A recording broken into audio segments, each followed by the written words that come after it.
আসসালামু আলাইকুম রহমতুল্লাহি ওবারাকাতু। Welcome to Sylhet to London. অনেক আশা আকাঙ্ক্ষার পর সিলেট টু মৌলভীবাজার, শ্রীমঙ্গল এবং হবিগঞ্জবাসীর দীর্ঘদিনের স্বপ্ন আজ বাস্তবে পরিণত হতে যাচ্ছে।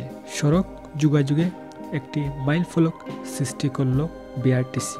বিশেষ করে মৌলভীবাজার এবং হবিগঞ্জবাসীর দীর্ঘদিনের দাবি ছিল এই রুটে যেন বিআরটিসি বাস চালু করা হয়।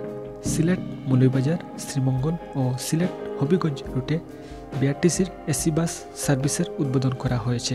গতকাল 22 ডিসেম্বর মঙ্গলবার সকালে ফিতা কেটে সিলেট নগরীর হুমায়ুন রশিদ চত্বরস্থ বাংলাদেশ সড়ক পরিবহন কর্পোরেশন বিআরটিসি সিলেট বাস ডিপোতে বাস সার্ভিসের উদ্বোধন করেন বিআরটিসির চেয়ারম্যান অতিরিক্ত সচিব মোহাম্মদ এহসানে এলাহি।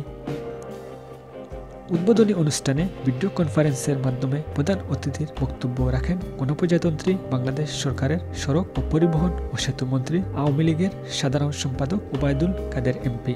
বিআরটিসির চেয়ারম্যান অতিরিক্ত সচিব মোহাম্মদ এহসানে এলাহি বলেন, যাত্রীদের পরিবহনের মাধ্যমে প্রতিদিন হাজার হাজার যাত্রী সুফল পাবে। যৌক্তিক ও স্বল্প ভাড়ায় আরামদায়ক যাতায়াতের সুযোগ সৃষ্টি হবে। 6টি দোতলা বাস ও 6টি এসি বাস সঠিক দিক নির্দেশনার মাধ্যমে পরিচালিত হলে অর্জিত রাজস্ব অনেকাংশে বৃদ্ধি পাবে। উন্নত যাত্রী সেবার প্রতিশ্রুতি নিয়ে রুটটি সুপ্রশিক্ষিত এবং স্মার্ট গাইড সুপারভাইজার দ্বারা পরিচালিত হবে। নিশ্চিত, নিরাপদ, নির্বিঘ্ন যাতায়াত স্লোগানে এবং অটো অডিও বার্তায় বাস সার্ভিসের নামে বাসগুলো যাত্রী সেবা প্রদান করবে। উল্লেখ্য, হবিগঞ্জ ও সিলেট মৌলভীবাজার শ্রীমঙ্গল এলাকার মানুষের দীর্ঘদিনের দাবি ছিল বিআরটিসির বাস চালু।